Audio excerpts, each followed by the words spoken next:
भगवत प्राप्ति के लिए अन्न जल त्यागने की आवश्यकता नहीं है। बहुत बड़े महापुरुषों के वचन ध्यान से सुनना। अन्न जल का त्याग कर देने से भगवान के दर्शन नहीं हो सकते। अगर होते तो चलो भाई अन्न जल का त्याग कर दो तो भगवान मिल जाए, ऐसा नहीं है। ऐसा कोई शास्त्रीय नियम या संतों ने नियम नहीं बनाया आज तक कि आप अन्न जल का त्याग कर दो तो भगवान मिल जाएंगे। एक अहंकार और हो जाता है, वो अहंकार ना होने पावे। अगर हम फलाहार रहते हैं तो भजन के लिए रहते हैं, हर समय हमारा सात्विक भाव बना रहे और निरंतर भजन बने, बढ़िया बात है। पर यह अहंकार ना हो जाए कि ये तो अन्न पाते हो मैं फलाहारी हूं, 10 भगवत प्राप्ति में बड़ी बाधा अहंकार है।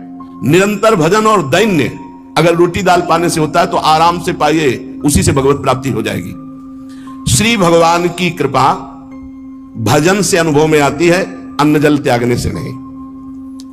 भगवान के दर्शन भजन से होते हैं। जितना भजन करोगे भगवद आश्रित होकर उतने नजदीक आप पहुंचते जाओगे भगवान के। एकादश स्कंद में नौ योगेश्वर जन कहते हैं जैसे भूखे आदमी को एक एक कवल भोजन तो तुष्टि पुष्टि सुधा निवृत्ति होती जाती है, ऐसे ही एक एक भजन एक एक नाम जप, संसार से वैराग्य, स्वरूप का ज्ञान और भगवान से प्रेम, ये एक एक भजन में होता जाता है। तो अब जैसे कई दिनों का भूखा है, 1-2-4 कवल पवा के रोक दो तो कुछ अनुभव नहीं होगा और भूख व्याकुल।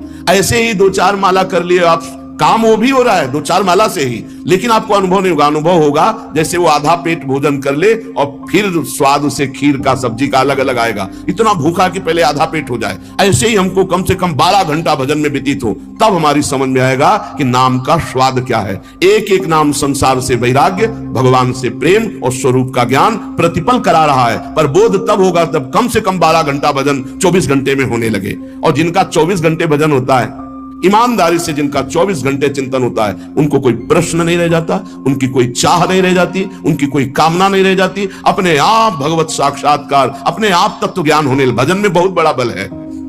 भगवत दर्शन में प्रधान भजन करते हुए जब भगवान से मिलन की व्याकुलता होती है। अभी कहां मिलन की व्याकुलता है? भजन, खास बात भजन है। जितना देर भजन करोगे उतने आप उज्जवल और पवित्र होते चले जाओगे। आपको पता नहीं होता कि आप कितनी ऊंचाई पर चढ़ रहे हैं। जब कोई अपराध बनता है और वो खो जाती है वृत्ति, तब लगता है कितनी ऊंचाई की वो वृत्ति थी, मेरे से गलती हो गई तो देखो वृत्ति खो गई। सहज धारा भगवत चिंतन की, सहज धारा, कोई विक्षेप नहीं, कोई चाह नहीं। और जहां अपराध बन गया तो बाधित हो जाती है। कई तरह का अपराध होता है। मैं बहुत भजनानंदी हूं और इनमें तो भजन नहीं, रुक जाएगा आपका भजन। किसी से अपने को मिलाना, उसको अपने से नीचा देखना, मारे गए, आपका भजन रुक जाएगा। किसी की निंदा कर देना, किसी के ऐसी चेष्टा करना कि उसके भजन करने वाले हृदय में दुख पहुंच गया, अब आपका भजन अवरुद्ध हो जाएगा। ना कोई चेष्टा, ना कोई निंदा और ना कोई मिलान किसी से करना है। हर समय देखना है हमारे ऊपर भगवान की विशुद्ध कृपा है, सब संतों की कृपा है, चराचर जगत की हमारे ऊपर कृपा है, सब श्रेष्ठ है, हम सबसे लघु। अब भजन आपका निरंतर चलेगा। अनन्य भजन में ना तन की शुद्धि रह जाए और ना मन की शुद्धि रह जाए। मन भी बेशुद्ध हो जाता है। अभी हमारा मन नहीं लगता तो मन की शुद्धि है, भजन की नहीं, ध्यान रखना। बैठे हो, शरीर में पीड़ा हो रही, अभी तन की शुद्धि है, भजन की। जब भजन में आएगी तो तन मन डारे खोए। लगन लगन सब कोई कहे, लगन कहावे सोए।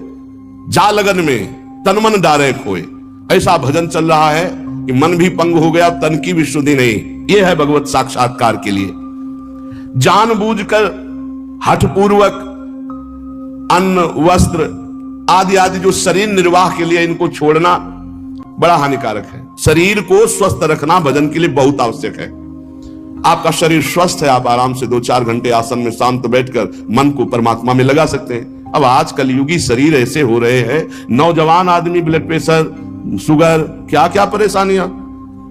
भजन कर लो, आगे और समय ऐसा आने वाला है भजन के लिए अवसर नहीं।